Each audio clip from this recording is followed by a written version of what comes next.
पुरी में पहुंचला रथ दौड़ी तीन रथ पर 26 रथ दौड़ी श्रीक्षेत्र में पहुंची 14 रथ टणा 12 कड़न दौड़ी रही दौड़ी जोगाउछि ओडिशा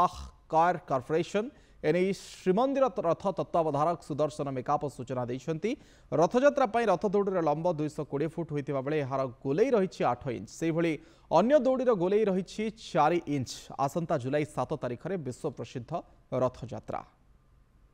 आज बर्तमान ओडिशा कता निगम आमर बर्तमान 26 गोटी दौड़ी आसी पहुँची तार भर 14 गोटी रथ टणा दौड़ी और 3 गोटी इनर कड़न 3 गोटी आउटडोर कड़न 3 गोटी जनरल कड़न और पुलिस मान आवश्यक मुताबक 3 गोटी